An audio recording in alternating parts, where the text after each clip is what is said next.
Hi plus two പ്രാക്ടിക്കലിന് വേണ്ടി നിങ്ങൾ എല്ലാവരും പ്രിപ്പയർ ചെയ്തുകൊണ്ടിരിക്കുകയായിരിക്കും. അപ്പോൾ നിങ്ങൾ പ്ലസ് ടു മാത്സ് പ്രാക്ടിക്കലിന് വേണ്ടി പഠിക്കുന്ന സമയത്ത് നിങ്ങൾക്ക് ഒരുപാട് എക്സ്പീരിമെൻറ്റ്സ് ഉണ്ടാവും. പ്ലസ് വണ്ണിൽ നിന്ന് 10ഉം പ്ലസ് ടുവിൽ നിന്ന് 14 ആയിട്ട് ടോട്ടൽ 24 എക്സ്പീരിമെൻറ്റ്സ് ആണ് നിങ്ങളുടെ ലാബ് മാനുവൽ ഉള്ളത്. അതിൽ നിന്ന് ഓരോ സ്കൂളും സെലക്ട് ചെയ്യുന്ന 12 13 എക്സ്പെരിമെൻറ്റ് മാത്രമേ ആ സ്കൂളിലെ കുട്ടികൾക്ക് പഠിക്കാനുണ്ടാവും. നിങ്ങൾ ചിലപ്പോൾ സ്കൂളിൽ 12 എക്സ്പെരിമെൻ്റ് ആയിരിക്കും പഠിച്ചത്, അല്ലെങ്കിൽ 13 എണ്ണം. അപ്പോൾ ഈ എക്സ്പെരിമെൻറ്റ് മാത്രമേ നിങ്ങൾക്ക് എക്സാമിന് ചോദിക്കൂ. ആൻഡ് ഓരോ സ്കൂളും അത് ഡിഫറെൻ്റ് ആയിട്ടുള്ള രീതിയിലായിരിക്കും സെലക്ട് ചെയ്യുക. അപ്പോൾ നിങ്ങൾ എവിടെ സെലക്ട് ചെയ്തിട്ടുണ്ടെങ്കിലും, നിങ്ങളുടെ ഏത് സ്കൂളാണെങ്കിലും, നിങ്ങൾ ആദ്യം പഠിച്ചിരിക്കേണ്ട ലാബ് 0 ആണ്. This is A compulsory lab. അതായത് നിങ്ങളുടെ ലാബിൻ്റെ ബേസിക് കൺസെപ്റ്റുകളൊക്കെ പഠിക്കുന്നത് ഈ ഒരു ലാബിലാണ്. അതായത് ആദ്യത്തെ നിങ്ങളുടെ ലാബ് അത് പ്ലസ് വണ്ണിൻ്റെ സെക്ഷനിൽ വരുന്നതാണ്. ലാബ് 0 എന്നാണ് അതിൻ്റെ പേര്. അപ്പോൾ ലാബ് 0യിൽ നിങ്ങൾ അറിഞ്ഞിരിക്കേണ്ട കാര്യങ്ങളും ബാക്കിയുള്ള എല്ലാ ലാബുകളിലും നിങ്ങൾ പഠിച്ചിരിക്കേണ്ട കാര്യങ്ങളും നമ്മൾ ഡീറ്റെയിൽ ആയിട്ട് ഡിസ്കസ് ചെയ്യും. ലാബിനെ പറ്റി ആലോചിക്കുന്ന സമയത്ത് ഒരുപാട് കുട്ടികൾക്ക് കൺഫ്യൂഷൻ ഉണ്ടാകുന്നതായി കാണാറുണ്ട്. അപ്പോൾ അവിടുത്തെ ടൂൾസും നല്ലതുപോലെ പരിചയമില്ല, അല്ലെങ്കിൽ എന്താണ് ചെയ്യേണ്ടതെന്ന് കൃത്യമായിട്ട് അറിയില്ല. അതിൻ്റെയൊക്കെ പ്രശ്നം അതെല്ലാം സോൾവ് ചെയ്തുകൊണ്ട് അടിപൊളിയായിട്ട് നിങ്ങളെ ലാബിന് വേണ്ടി പ്രിപ്പയർ ചെയ്യിപ്പിക്കാൻ പോകുന്ന ഒരു സീരീസ് ആയിരിക്കും ഇത്. അപ്പോൾ നമുക്ക് സ്റ്റാർട്ട് ചെയ്യാം. കൂടുതൽ കാര്യങ്ങളൊന്നും പറയുന്നില്ല, നമുക്ക് ലാബ് 0 വെച്ച് സ്റ്റാർട്ട് ചെയ്യാം. നമ്മൾ ലാബ് 0 പറയുന്നതിന് മുമ്പ് നമ്മൾ ലാബ് കാര്യങ്ങളൊക്കെ ചെയ്യാൻ വേണ്ടി യൂസ് ചെയ്യുന്ന ഇൻ്റർഫേസ് എന്ന് പറയുന്നത് ജിയോജിബ്രയാണ്. അപ്പോൾ ജിയോജിബ്രയും അതിൻ്റെ ടൂൾ ബാറും പഠിക്കുക എന്നുള്ളതാണ് നിങ്ങളുടെ ലാബ് 0യുടെ മെയിൻ എയിം എന്ന് പറയുന്നത്. അതേപോലെ തന്നെ ഡൊമെയിൻ, റേഞ്ച്, ഗ്രാഫുകൾ, ഇതെല്ലാം കൃത്യമായിട്ട് മനസ്സിലാക്കുകയാണ് ലാബ് 0യുടെ എയിം എന്ന് പറയുന്നത്. അപ്പോൾ ലാബ് 0യെ പറ്റി നമ്മൾ പറയുന്ന സമയത്ത് ഞാൻ നിങ്ങൾക്ക് നിങ്ങളുടെ ജിയോജിബ്ര ഒന്ന് കാണിച്ചു തരാം. ജിയോജിബ്ര ഓപ്പൺ ആക്കിയിട്ടുണ്ടെങ്കിൽ നിങ്ങൾക്ക് ഇങ്ങനത്തെ ഒരു ഇൻ്റർഫേസ് ആണ് കിട്ടുക. ഇതിൽ നിങ്ങൾക്ക് വേണ്ട ടൂൾസ് ഒന്ന് പരിചയപ്പെടുത്തി തരികയാണ്. ആദ്യം നിങ്ങൾ എന്തായാലും അറിഞ്ഞിരിക്കണം, ഇത് മെനു ബാർ മുകളിൽ കാണുന്നത് file, edit, view, options, tools, window, help എന്നൊക്കെ പറഞ്ഞിട്ട് ഇത് നിങ്ങൾക്ക് ഒരുപാട് ആവശ്യമൊന്നുമില്ല. എന്നാലും ഈ ഫയൽ നിങ്ങൾ എന്തായാലും കൃത്യമായിട്ട് നോട്ട് ചെയ്ത് വെക്കണം. ഫയൽ സെലക്ട് ചെയ്തിട്ടുണ്ടെങ്കിൽ നിങ്ങൾക്ക് വേണമെങ്കിൽ ഇവിടുന്ന് ന്യൂ വിൻഡോ, നിങ്ങളുടെ ഇപ്പോൾ ആരോ ചെയ്ത് വെച്ച പഴയതാണെങ്കിൽ നിങ്ങൾക്കൊരു ന്യൂ വിൻഡോ സെലക്ട് ചെയ്യാം. ന്യൂ വിൻഡോ സെലക്ട് ചെയ്തിട്ടുണ്ടെങ്കിൽ നിങ്ങൾക്കൊരു പുതിയ വിൻഡോ കിട്ടും. അപ്പോൾ പുതിയ വിൻഡോ, ഇപ്പോൾ എനിക്കൊരു പുതിയ വിൻഡോ വന്നിട്ടുണ്ട്. എൻ്റെ കയ്യിൽ ഓൾറെഡി ഞാൻ എടുത്തതും പുതിയതായതുകൊണ്ട് ഞാനത് ക്ലോസ് ചെയ്തു. ആൻഡ് ഇവിടെ നിന്ന് തന്നെ നിങ്ങൾക്ക് മനസ്സിലാക്കാൻ വേണ്ട അടുത്ത കാര്യം എന്ന് പറഞ്ഞിട്ടുണ്ടെങ്കിൽ സേവ് ആണ്. നിങ്ങൾ ചെയ്ത് വെക്കുന്ന ഒരു കാര്യം എപ്പോഴും നിങ്ങൾ ചെയ്യേണ്ടത് സേവ് ആസ് ആണ്. സേവ് ആസ് ചെയ്തിട്ട് സേവ് ആസ് എടുക്കുന്ന സമയത്ത് നിങ്ങൾക്കൊരു ഫയൽ ഇവിടെ എവിടെയാണോ ഫയൽ ചെയ്യേണ്ടതെന്ന് അത് എക്സാമിനർ കറക്റ്റ് പറഞ്ഞു തരും. അപ്പോൾ ആ എക്സാമിനർ പറയുന്ന ആ ഒരു സ്ഥലത്ത് നിങ്ങൾ സേവ് ചെയ്ത് വെക്കുക. ഫയൽ നെയിം എന്താണോ സേവ് ചെയ്യേണ്ടത് അതും കൊടുത്തിട്ട് ഇവിടെ ലൊക്കേഷൻ സെലക്ട് ചെയ്യുക, ഇവിടെ ഫയൽ നെയിം സെലക്ട് ചെയ്യുക. എന്നിട്ട് നിങ്ങൾക്ക് സേവ് ചെയ്യാം. ഞാനിത് സേവ് ചെയ്യുന്നില്ല, കാരണം നമ്മളൊന്നും ചെയ്തിട്ടില്ല. പിന്നെ അതാണ് മെനു ബാർ. പിന്നെ നിങ്ങൾ ടൂൾ ബാറിനെ പറ്റിയാണ് പരിചയപ്പെടേണ്ടത്. Tool bar is very important. Tool bar എടുക്കുന്ന സമയത്ത് ആദ്യത്തേതാണ് നമ്മുടെ സെലക്ഷൻ ടൂൾ. ഈ സാധനം സെലക്ട് ചെയ്തിട്ടുണ്ടെങ്കിൽ നിങ്ങൾക്ക് നിങ്ങളുടെ ഗ്രാഫിക് പാർട്ട് 2 വ്യൂ ആയിട്ടാണ് നിങ്ങളുടെ ഈ ജിയോജിബ്ര ഉണ്ടാവുക. ഒന്ന് ഓൾജിബ്ര വ്യൂ, ഒന്ന് ഗ്രാഫിക്സ് വ്യൂ. നിങ്ങൾ ഇവിടെ കൊടുക്കുന്ന ഓപ്പറേഷൻസും കാര്യങ്ങളൊക്കെ ഇവിടെയാണ് കാണുക, ഓൾജിബ്രയിലാണ് കാണുക. ഗ്രാഫിക്സ്, അതിൻ്റെ ഗ്രാഫിക്കൽ റെപ്രസെൻറ്റേഷൻ ആണ് റൈറ്റ് സൈഡ് കാണുക. അപ്പോൾ ഇത് നമുക്ക് ഇങ്ങനെ അങ്ങോട്ടും പിടിച്ചൊക്കെ മൂവ് ചെയ്യുകയും സെലക്ട് ചെയ്യുകയും മാറ്റിയൊക്കെ ചെയ്യാം. ഇപ്പോൾ ഗ്രാഫ് ഇങ്ങനെയാണുള്ളതെന്ന് വിചാരിച്ചു. പെട്ടെന്ന് നമുക്കൊന്ന് ഗ്രാഫ് അത് സെൻട്രലായിട്ട് കാണണമെങ്കിൽ നിങ്ങൾ കൺട്രോൾ എം അടിച്ചാൽ മതി. കൺട്രോൾ എം അടിച്ചിട്ടുണ്ടെങ്കിൽ ഗ്രാഫ് സെൻറ്ററിലേക്ക് വരും. ആ കാര്യമൊക്കെ ഒന്ന് ജസ്റ്റ് അറിഞ്ഞു വെക്കുക കേട്ടോ. ഒരു ടിപ്പാണ്, കൺട്രോൾ എം അടിച്ചാൽ സെൻറ്ററിലേക്ക് വരും എന്നുള്ളത്. അങ്ങനത്തെ സംഭവങ്ങളൊക്കെ മനസ്സിലാക്കി വെക്കുക. അപ്പോൾ സെലക്ഷൻ ടൂൾ ഓക്കെ. പിന്നെ രണ്ടാമത്തത് ഈ പോയിന്റ് ടൂൾ കണ്ടോ. ഇവിടെ നിങ്ങൾക്ക് ഒരുപാട് കാര്യങ്ങൾ കാണും. Point on object, attach, intersect, mid point. അപ്പോൾ ഇന്റർസെക്റ്റ് ചെയ്യുന്ന പോയിന്റ് ഒക്കെ മാർക്ക് ചെയ്യാനൊക്കെ പറഞ്ഞിട്ടുണ്ടെങ്കിൽ നമുക്ക് ഈ ടൂൾ വെച്ചാൽ ചെയ്യേണ്ടത്. അത് ഓരോ ഗ്രാഫ് എത്തുന്ന സമയത്ത് നമുക്കത് പറയാം. ആ ഒരു ഫംഗ്ഷൻ, ആ ഒരു എക്സ്പെരിമെന്റ് എത്തുന്ന സമയത്ത് നമുക്കത് പറയാം. ലൈൻ സെഗ്മെന്റ്, ഇതൊക്കെ വരയ്ക്കാൻ നമ്മൾ ഈ ടൂൾ ഉപയോഗിക്കാം. പിന്നെ അതേപോലെ ഇതിൽ perpendicular line, parallel line, perpendicular bisector, angle bisector, അതിനൊക്കെ നമ്മൾ ഈ ടൂൾ യൂസ് ചെയ്യും. മൂന്നാമത്തതിൽ പോളിഗൺസിൻ്റെതാ, പോളിഗൺ, റെഗുലർ പോളിഗൺ, അതൊക്കെ വരയ്ക്കാൻ നമുക്ക് ഈ ടൂളാണ് വേണ്ടത്. അടുത്തത് സർക്കിള്, അതേപോലെ കുറേ കാര്യങ്ങൾ തരും കേട്ടോ. Circle with centre, semi circle, 3 point കൂടി പാസ് ചെയ്യുന്ന സർക്കിൾ, ഇതൊക്കെ വരയ്ക്കണമെങ്കിൽ ഈ ഒരു ടൂൾ. പിന്നെ ഇത് ആംഗിളുമായിട്ട് ബന്ധപ്പെട്ട ടൂളാണ്. പിന്നെ ഇത് റിഫ്ലക്ഷൻ ആണ്. ഇമേജ് ഒക്കെ പറയാറില്ലേ നമ്മൾ, image of A point about A line ഒക്കെ പറയാറില്ലേ, അതൊക്കെ നമ്മൾ ഇത് യൂസ് ചെയ്തുകൊണ്ടാണ് ചെയ്യുക. അപ്പോൾ നമുക്ക് ആവശ്യം വരുന്ന സമയത്ത് അതൊക്കെ പരിചയപ്പെടാം. ആൻഡ് ഇതാണ് നിങ്ങൾക്ക് ഏറ്റവും ഇമ്പോർട്ടൻ്റ് ആയത്. പിന്നെ സൂം ഇൻ സൂം ഔട്ട് ഒക്കെ വരുന്നത് കേട്ടോ. അതും പിന്നെ ഭയങ്കര ഇമ്പോർട്ടൻ്റ് ആയിട്ടുള്ളതൊന്നുമല്ല. നിങ്ങൾ ഇതാണ് പ്രധാനമായിട്ടും പഠിച്ചിരിക്കേണ്ടത്. ഇതിലുള്ള 2 ടൂളുകളാണ് നമുക്ക് ഏറ്റവും ഇമ്പോർട്ടൻ്റ് ആയിട്ടുള്ളത്. ഒന്നാമത്തത് സ്ലൈഡർ, ഞാൻ ആദ്യം കാണിക്കുന്ന ഇത്. ആൻഡ് അടുത്തത് ഇൻപുട്ട് ബോക്സ്. ഇത് രണ്ടും വളരെ ഇമ്പോർട്ടൻ്റാണ്. സ്ലൈഡർ വെച്ചിട്ടാണ് നമ്മൾ നമ്മുടെ എല്ലാ കാര്യങ്ങളും ചെയ്യുക. അപ്പോൾ slider is very important tool for us. അപ്പോൾ എന്താണ് സ്ലൈഡർ, എങ്ങനെയാണ് സ്ലൈഡർ യൂസ് ചെയ്യുക എന്നുള്ളതൊക്കെ ഞാൻ കൃത്യമായിട്ട് പറഞ്ഞുതരാം. അപ്പോൾ അതൊക്കെയാണ് ഓക്കെ. ഇൻപുട്ട് ബോക്സിലും നമുക്ക് ആവശ്യമുള്ളതാണ്. നമ്മൾ ഓരോ കാര്യങ്ങൾ കൊടുക്കുന്നത് ഇൻപുട്ട് ഇൻപുട്ട് ബോക്സ് യൂസ് ചെയ്തുകൊണ്ടായിരിക്കും. അതൊക്കെ ഞാൻ ഡീറ്റെയിൽ ആയിട്ട് പറഞ്ഞുതരാം. പിന്നെ നിങ്ങൾക്ക് ഇവിടെ ഒരു ഓൾജിബ്ര വ്യൂവും കാണാം, ഒരു ഗ്രാഫിക് വ്യൂവും കാണാം. ഇപ്പം ഞാനിപ്പോൾ സെലക്ഷൻ ടൂൾ സെലക്ട് ചെയ്തതാ നോക്കി, ഇതാണ് algebra view, sorry graphic view. ഇവിടെ നമ്മുടെ ഗ്രാഫും ഗ്രിഡും ഒക്കെ ആണ് ഉണ്ടാവുക. ഇതാണ് ഓൾജിബ്ര വ്യൂ. നമ്മൾ ചെയ്യുന്ന ഓപ്പറേഷൻസ് ഒക്കെ ഇവിടെയാണ് വരിക. ആൻഡ് താഴെ നിങ്ങൾ ഇവിടെ ഒരു ഇൻപുട്ട് ബാർ കണ്ടോ, നമ്മൾ കൊടുക്കുന്ന ഇൻപുട്സ് ഒക്കെ ഇവിടെയാണ് കൊടുക്കേണ്ടത്. അല്ലെങ്കിൽ പിന്നെ നമ്മളൊരു ഇൻപുട്ട് ബാർ ഇൻസേർട്ട് ചെയ്തിട്ടായിരിക്കും കൊടുക്കുക. അത് നമ്മൾ ഇവിടെ ആദ്യം കൊടുക്കുന്ന എന്തായാലും ഇവിടെ ഉള്ളതായിരിക്കും. പിന്നെ നമ്മൾ മാറ്റങ്ങളാണ് ഇൻപുട്ട് ബോക്സ് വെച്ചിട്ട് ചെയ്യുന്നത്. അപ്പോൾ ഇത് ഇൻപുട്ട് ബാർ ആണെന്ന് മനസ്സിലാക്കി വെക്കുക. ഇവിടെ നമ്മൾ കൊടുക്കേണ്ട കാര്യങ്ങളൊക്കെ കൃത്യമായിട്ട് പറഞ്ഞു തരാം. അപ്പോൾ ഇതാണ് നമ്മുടെ ജിയോജിബ്രയുടെ ഒരു മെയിൻ സംഭവം എന്ന് പറയുന്നത്. പിന്നെ ഇനി നിങ്ങൾക്ക് നിങ്ങളുടെ മാനുവൽ നോക്കിയിട്ട് നിങ്ങളുടെ ടെക്സ്റ്റ് ഫീൽ മാനുവൽ ഉള്ളതുപോലെയുള്ള കാര്യങ്ങളൊക്കെ ഒന്ന് പരിചയപ്പെടുത്തി തരാം. ഇപ്പം നമ്മൾ ഇൻ്റർഫേസുകളൊക്കെ പരിചയപ്പെട്ടു. അതായിരുന്നു ആക്ടിവിറ്റി 1 എന്ന് പറയുന്നത്. ആൻഡ് ആക്ടിവിറ്റി 0.2 എന്ന് പറഞ്ഞാൽ ഗ്രാഫ് ഓഫ് ഫംഗ്ഷനാണ്. അപ്പോൾ ഇവിടെ തന്ന കാര്യങ്ങൾ കൃത്യമായിട്ടൊന്ന് ചെക്ക് ചെയ്യണേ. ക്രിയേറ്റ് എ സ്ലൈഡർ എ എന്ന് പറയുന്ന ഒരു സ്ലൈഡർ ആണ് ക്രിയേറ്റ് ചെയ്യേണ്ടത്. ഇൻക്രിമെന്റ് 1 ആണ്. Minimum value -5, maximum value 5. അത് നിങ്ങൾക്ക് ഈ ഫിഗറിൽ തന്നതുപോലെ ക്രിയേറ്റ് ചെയ്യണം. എന്നിട്ട് ബാക്കിയുള്ള കാര്യങ്ങൾ നമുക്ക് നോക്കാം. ഓരോന്നോരോന്നായിട്ട് നമുക്ക് മെല്ലെ മെല്ലെ ചെയ്താൽ മതിയല്ലോ.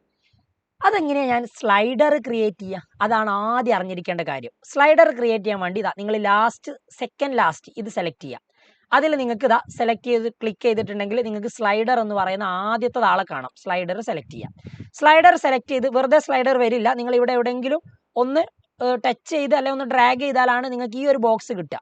ഓക്കെ, അപ്പോൾ സ്ലൈഡറിൻ്റെ നെയിം ഇവിടെ നമ്പറും ആംഗിളും ഇൻറ്റിജർ ഒക്കെ ഉണ്ട്. അപ്പോൾ നിങ്ങൾ ഇവിടെ ചെയ്യേണ്ടത് നമ്പർ എന്ന് പറഞ്ഞിട്ട് നമ്മൾ നെയിമാണ്, നമ്പർ എന്ന് പറയുന്നതാണ് നമ്മൾ സെലക്ട് ചെയ്യുക. ഇവിടെ നിങ്ങൾ നെയിം എ ആയിട്ട് കൊടുക്കുക. എ എന്ന് പറയുന്ന നെയിം കൊടുക്കുക. ഓക്കെ, നെയിം എ കൊടുത്തിട്ടുണ്ടെങ്കിൽ മിനിമം -5, മാക്സിമം 5 ആണ്. ഇൻക്രിമെന്റ് 1. അതെന്താ ഇൻക്രിമെന്റ് എന്നുള്ളത് കൊണ്ട് ഉദ്ദേശിക്കുന്നത്? അത് ഞാൻ പറഞ്ഞുതരാം. ഇപ്പൊ നമ്മുടെ കയ്യിലുള്ള ഇത് നമ്മൾ എക്സ് ആക്സിസ് വാല്യൂസ് ആയിട്ടാണ് ജസ്റ്റ് കൺസിഡർ ചെയ്യുന്നത്. ഗ്രാഫൊക്കെ വരയ്ക്കുന്ന സമയത്ത് എക്സ് ആക്സിസ് വാല്യൂസ് ആണ് ഇത്. -5 മുതൽ 5 വരെ നമ്മൾ സെലക്ട് ചെയ്തിട്ടുണ്ട്. അപ്പൊ എന്തുകൊണ്ടാണ് ഇത് ഇവിടെ വരുന്നത്? ഇത് ഇങ്ങോട്ടേക്ക് മാറ്റി വെച്ചുകൂടെ? അതൊക്കെ ചെയ്യാം നിങ്ങൾക്ക്. ഇത് സ്ലൈഡർ ആണ്, നിങ്ങളുടെ സ്ലൈഡർ എന്നാ ഇതിന് പറയാം. അപ്പൊ -5 മുതൽ 5 വരെയുള്ളത് നിങ്ങൾ കണ്ടോ, ഇത് -5 മുതൽ 5 വരെ പോകുന്നുണ്ട്. അപ്പോൾ ഞാൻ ഇവിടെ ഇൻക്രിമെന്റ് 1 കൊടുത്തത്. അതിന്റെ അർത്ഥം എന്താണെന്നറിയോ? -5 നിന്ന് ഇപ്പൊ ഞാൻ കീബോർഡിലെ നമ്മുടെ ആരോസ് ഇല്ലേ, ആ റൈറ്റ് ഡയറക്ഷനിൽ വരുന്ന ആരോ ക്ലിക്ക് ചെയ്തിട്ടുണ്ടെങ്കിൽ എനിക്ക് 1 ഇൻക്രിമെന്റ് ചെയ്തു. അതായത് 1 കൂടി -4, 1 കൂടി -3. ഞാൻ ഇങ്ങനെ ടാപ്പ് ചെയ്യുന്നതിനനുസരിച്ച് ഓരോന്നാ കൂടുക. അതായത് -5 നിന്ന് 5ലേക്ക് എത്തുന്ന നമ്മുടെ സ്ലൈഡർ ഓരോന്ന് വെച്ചിട്ടാണ് ഇൻക്രിമെന്റ്, അതായത് കൂടുന്നത്. ഓരോന്ന് വെച്ചിട്ടാണ് കൂടുന്നത്. അതിനെയാണ് നമ്മൾ ആ കൂടുന്ന ആ ഒരു റേറ്റ് ഇല്ലേ, അതാണ് ഇൻക്രിമെന്റ് കൊണ്ട് ഉദ്ദേശിക്കുന്നത്. പിന്നെ ഇത് നിങ്ങൾക്ക് കീബോർഡ് വെക്കാതെ നിങ്ങൾക്ക് മൗസ് വെച്ചിട്ട് റൈറ്റ് ക്ലിക്ക് ആടെ പ്രസ് ചെയ്ത് വെച്ചിട്ട് നിങ്ങൾക്ക് ഓരോന്നോരോന്നായി ഇങ്ങനെ സെലക്ട് ചെയ്ത് ഇങ്ങനെ ലെഫ്റ്റിലേക്കും റൈറ്റിലേക്കും മൂവ് ചെയ്യിക്കാം. അതും പ്രശ്നമല്ല. അപ്പോൾ ഇതാണ് സ്ലൈഡർ ക്രിയേറ്റ് ചെയ്യുന്ന രീതി എന്ന് മനസ്സിലാക്കുക. സ്ലൈഡർ ക്രിയേറ്റ് ചെയ്യുന്നത് വെറുതെ ഒന്നുമല്ല, അതുകൊണ്ട് കൃത്യമായിട്ടുള്ള ആവശ്യമുണ്ട്. അതെന്താണെന്നുള്ളത് ഞാൻ പറഞ്ഞുതരാം. അപ്പോൾ ഇത് കഴിഞ്ഞിട്ടുണ്ടെങ്കിൽ നമ്മൾ രണ്ടാമത് ചെക്ക് ചെയ്യേണ്ടത് ഇനി എന്താ പറഞ്ഞു നോക്ക്. Plot the point A, capital A എന്ന് പറയുന്ന പോയിന്റ് പ്ലോട്ട് ചെയ്യണം. a² എന്നാണ് ആ പോയിന്റ് കൊടുക്കേണ്ടത്. ഇപ്പൊ എ എന്താണെന്ന് നമ്മൾ ഓൾറെഡി സ്ലൈഡർ ക്രിയേറ്റ് ചെയ്തുകൊണ്ട് കൊടുത്തിട്ടുണ്ട്. ഇനിയിപ്പോൾ ആ സ്ലൈഡറിൽ ബി ആണ് കൊടുക്കുന്നതെങ്കിൽ ഇവിടെ നമ്മൾ b² എന്ന് പറയുന്ന പോയിന്റ് എടുക്കുക. അപ്പൊ സ്ലൈഡറിൽ കൊടുക്കുന്ന ലെറ്റർ ഏതാണോ അത് വെച്ചിട്ടാണ് ഇനി അങ്ങോട്ടുള്ള കാര്യങ്ങൾ നമ്മൾ ചെയ്യുക. ഓക്കെ, അപ്പൊ ഇൻപുട്ട് ഇതാ ഇവിടെ കൊടുക്കേണ്ടത് തന്നിട്ടുണ്ട്. a = ക്യാപിറ്റൽ എ എന്ന് പറയുന്ന ഒരു പോയിന്റ് ക്രിയേറ്റ് ചെയ്യണം. അത് a² എന്നാ. അപ്പൊ അതെങ്ങനെയാണ് നമ്മൾ കൊടുക്കുക എന്നുള്ളതാണ് അടുത്തത് ചെക്ക് ചെയ്യാൻ പോകുന്നത്. അത് വളരെ ഇമ്പോർട്ടൻ്റ് ആണ്. ഇവിടെ ഇൻപുട്ട് ബാർ കണ്ടോ നിങ്ങൾ താഴെ? ആ ഇൻപുട്ട് ബാറിൽ നിങ്ങൾ a എന്ന് പറയുന്ന ഒരു പോയിന്റ് കൊടുക്കണം. അപ്പൊ ഞാൻ ക്യാപിറ്റൽ A = അത് സ്മോൾ ലെറ്റർ ആണെങ്കിൽ നിങ്ങൾ ക്യാപ്സ് ലോക്ക് നെക്കിയിട്ടുണ്ടെങ്കിൽ പിന്നെ നിങ്ങൾക്ക് വരുന്നത് ക്യാപിറ്റൽ ലെറ്റർ ആയിരിക്കും. അതൊക്കെ അറിയാത്ത ആൾക്കാർക്ക് പറഞ്ഞു തരുന്നതാണ്. അപ്പൊ ഞാൻ ബ്രാക്കറ്റ് ഒക്കെ ഓപ്പൺ ചെയ്തിട്ട് a². അപ്പൊ ഇവിടെ നമ്മൾ ഉള്ളിൽ കൊടുക്കേണ്ടത് സ്മോൾ ലെറ്റർ A. അപ്പൊ സ്മോൾ ലെറ്റർ A, a² വേണം. a² എന്ന് പറഞ്ഞാൽ a കൊടുക്കുക, Shift 6 അടിക്കുക. അപ്പൊ അങ്ങനെയാണ് നമുക്ക് മുകളിലോട്ട് വരുന്ന ആ ആരോ ചിഹ്നം കിട്ടും, നമ്മൾ സ്ക്വയർ കൊടുക്കാൻ വേണ്ടിയിട്ടുള്ളത്. എന്നിട്ട് 6 കൂടി അപ്ലൈ ചെയ്തിട്ടുണ്ടെങ്കിൽ a² എന്ന് പറയുന്ന പോയിന്റ് ആയി. a² എന്ന് പറയുന്ന പോയിന്റ് കിട്ടി കേട്ടോ. അപ്പൊ അതാ നിങ്ങൾക്ക് ഇവിടെ കാണാം a². സോറി, ഇത് പോയോ? a² ആയിരുന്നു നമ്മൾ, ഇതല്ല കേട്ടോ. a² ആണ്. അവിടെ വേറെ എന്തോ വാല്യൂ വന്നത്. ഞാൻ അതൊന്ന് മാറ്റുന്നുണ്ട്. ക്യാപിറ്റൽ A = a² a, നേരത്തെ ചെയ്ത അതേ കാര്യം തന്നെ, a². സോറി, a⁻6 അല്ല, a⁻2. ഓക്കെ, എൻ്റർ അടിച്ചിട്ടുണ്ടെങ്കിൽ നിങ്ങൾക്ക് ആ പോയിന്റ് ഇതാ ഇവിടെ വന്നതായിട്ട് കാണാം. അപ്പൊ എന്താ അതുകൊണ്ട് ഉദ്ദേശിച്ചത്? a 5 ആകുന്ന സമയത്ത് ഇതാ നോക്ക്, നിങ്ങൾക്ക് ആ പോയിന്റും കാണാം. അതിപ്പോൾ 5 ആകുമ്പോൾ 25 ഗ്രാഫ് കുറച്ച് മുകളിലോട്ടായതുകൊണ്ട് കാണാത്തതാണ്. ഞാനിപ്പോൾ ദാ ഈ സ്ലൈഡർ നീക്കിയിട്ട് സ്ലൈഡർ 2ൽ കൊണ്ടുവച്ചു, അല്ലെങ്കിൽ 1 കൊണ്ടുവച്ചു. A2 ആകുന്ന സമയത്ത് അതിൻ്റെ അപ്പുറത്തുള്ളത് ഇത് നോക്കി, A². അപ്പോൾ 2² 4 വരിക. അപ്പോൾ നിങ്ങൾ നോക്ക്, A2 നമ്മളൊരു പോയിന്റ് കൺസിഡർ ചെയ്തത് A² എന്നാണ്. A2 ആകുകയാണെങ്കിൽ A² 4 ആയിരിക്കും. ഓക്കെ, ഇങ്ങനെയാണ് അത് വരേണ്ടത്. ഇനി നമുക്കിവിടെ -5 മുതൽ 5 വരെ വരുന്നുണ്ടല്ലോ. അപ്പം ഞാൻ ഈ ഗ്രാഫ് ഒന്ന് വേണേൽ ചെറുതാക്കി കാണിച്ചു തരാം. ഗ്രാഫ് നിങ്ങൾ ഈ മൗസിലുള്ള റോളർ പിടിച്ച് ചെറുതാക്കിയാലും അത് ചെറുതാവും കേട്ടോ. ഓക്കെ, ഇതിപ്പോൾ ഞാൻ എവിടെ നിൽക്കിയാലും ആക്ച്വലി ഈ സ്ലൈഡറാണ് വരിക. അപ്പോൾ നിങ്ങൾ സെലക്ഷൻ ടൂൾ യൂസ് ചെയ്തുകൊണ്ട് പിന്നെ നിങ്ങൾ ഒന്ന് ഡ്രാഗ് ചെയ്തിട്ടുണ്ടെങ്കിൽ നിങ്ങൾക്ക് കറക്റ്റായിട്ട് എന്ത് കിട്ടും, ആ ഒരു രീതിക്ക് തന്നെ കിട്ടും. അപ്പോൾ വേണമെങ്കിൽ നമുക്ക് ഗ്രാഫ് കുറച്ചുകൂടി വലുതാക്കാം. ഓക്കെ, അപ്പോൾ ഇങ്ങനെയാണ് വരിക എന്നുള്ളത് മനസ്സിലാക്കി വെക്കുക. റെഡി. അപ്പോൾ ഇതാ നോക്ക്, ഞാൻ 5 എടുക്കുമ്പോൾ 25 നിങ്ങൾക്ക് പോയിന്റ് എ എന്ന് പറയുന്ന പോയിന്റ് ഇങ്ങനെ മാറുന്നത് കണ്ടോ. 3 ആകുമ്പോൾ സ്മോൾ ലെറ്റർ A3 ആകുമ്പോൾ 3² 9 വരും. അപ്പോൾ ഇങ്ങനെ പോയിന്റ് മാറുന്നുണ്ട്.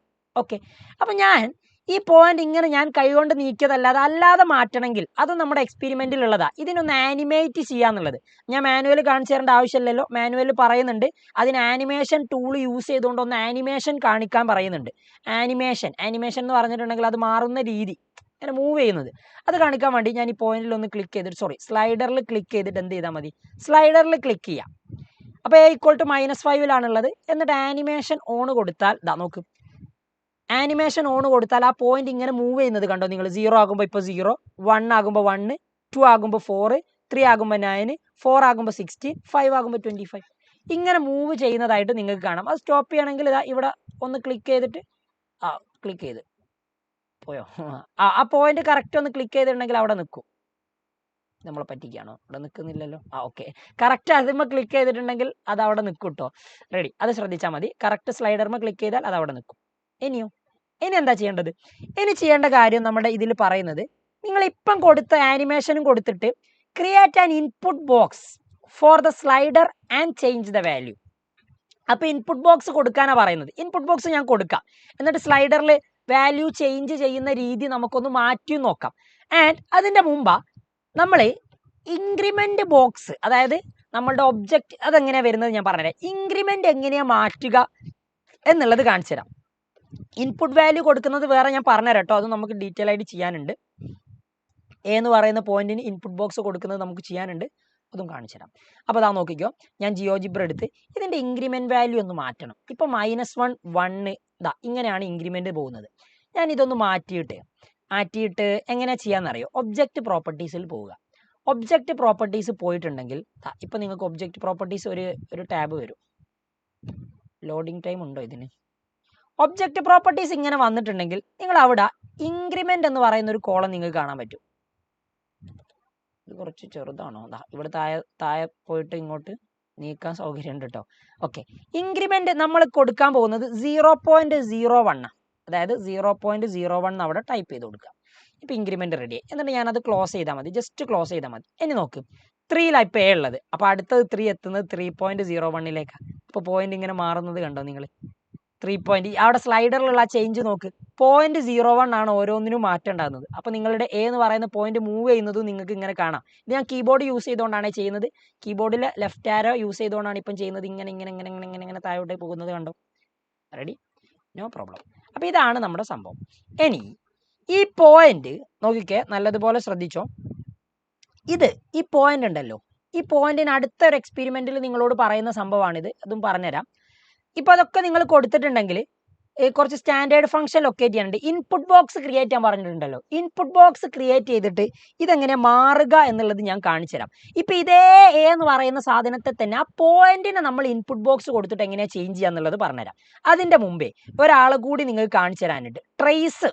ട്രേസ് ആ പോയിന്റിനെ ട്രേസ് ചെയ്തിട്ട് ആ പോയിന്റ് മൂവ് ചെയ്യുന്ന കറക്റ്റ് ഡയറക്ഷൻ നിങ്ങൾക്ക് കാണിച്ചു തരണം. അപ്പോൾ ട്രേസ് എങ്ങനെയാണ് ചെയ്യുക എന്നുള്ളതും കൂടി കണ്ടോ. ഇത് കൃത്യമായിട്ട് നോട്ട് ചെയ്യേണ്ട സംഭവമാണ്. നിങ്ങൾ ഈ A എന്ന് പറയുന്ന പോയിന്റ് ക്ലിക്ക് ചെയ്യുക. അവിടെ നിങ്ങൾക്ക് ഇവിടെ ട്രേസ് ഓൺ എന്ന് പറഞ്ഞ് കാണാം. ട്രേസ് ഓൺ എന്ന് പറഞ്ഞിട്ടുണ്ടെങ്കിൽ ഇത് പാത്ത്, അതായത് അത് മൂവ് ചെയ്യുന്ന ഒരു പാത്ത് നിങ്ങൾക്ക് കാണാം എന്നുള്ളതാണ്. അപ്പോൾ ട്രേസ് ഓൺ ക്ലിക്ക് ചെയ്തു. ട്രേസ് ഓൺ ക്ലിക്ക് ചെയ്തിട്ടുണ്ടെങ്കിൽ നിങ്ങൾക്ക് ഇപ്പോൾ എക്സാമ്പിൾ ആയിട്ട് ഞാനിവിടെ പോയിന്റ് കൊടുത്തു. അപ്പോൾ ട്രേസ് ഓൺ കൊടുത്തിട്ടുണ്ടെങ്കിൽ പിന്നെ നിങ്ങൾ സ്ലൈഡറിൽ ഇത് സ്ലൈഡർ സെലക്ട് ചെയ്തിട്ടുണ്ടെങ്കിൽ ഇത് മൂവ് ചെയ്യുന്ന ഇങ്ങനെ പോയിന്റ് നിങ്ങൾക്ക് കാണാം. ഇതിപ്പോൾ ഞാൻ കീബോർഡ് മേൽ ജസ്റ്റ് പ്രസ് ചെയ്തിട്ടേ ഉള്ളൂ. ഇനിയിപ്പോൾ ഞാനിത് മാറ്റി കൊണ്ടുപോയത് ഇവിടെ വെച്ചിട്ടുണ്ടെങ്കിൽ ഈ -2.7 ഒക്കെ ആകുമ്പോൾ എത്ര എന്നുള്ളതൊക്കെ ഇവിടെ കാണാം. അതിനേക്കാളൊക്കെ ഏറ്റവും ബെറ്റർ എന്താണെന്നറിയോ, സ്ലൈഡറിൽ ആ പോയിന്റ് ഒന്ന് ക്ലിക്ക് ചെയ്തിട്ട് ഒന്ന് ആനിമേഷൻ കൂടിയും കൊടുത്താൽ മതി. അപ്പോൾ അതാ നോക്ക്, ആ പോയിന്റ് മൂവ് ചെയ്യുന്ന കറക്റ്റ് ഡയറക്ഷൻ ഇപ്പം നിങ്ങൾക്ക് കാണാം. നമ്മൾ വരച്ച ഗ്രാഫ് ഏതായിരുന്നു? എ സ്ക്വയറാ. അതായത് എക്സിൽ എന്തെടുക്കുന്നോ അതിൻ്റെ സ്ക്വയർ ആയിരിക്കും രണ്ടാമത്തെ വൈ കോർഡിനേറ്റ്. എ എന്താണോ എക്സ് കോർഡിനേറ്റ്, എ സ്ക്വയർ ആണ് വൈ കോർഡിനേറ്റ്. അപ്പോൾ നിങ്ങൾ അത് എടുത്തിട്ടുണ്ടെങ്കിൽ നിങ്ങൾക്ക് ഇങ്ങനെയാണ് ഗ്രാഫ് കാണാൻ പറ്റും. ഇവിടെ ഇപ്പം ഇൻക്രിമെൻറ്റ് 0.01 ആണ്.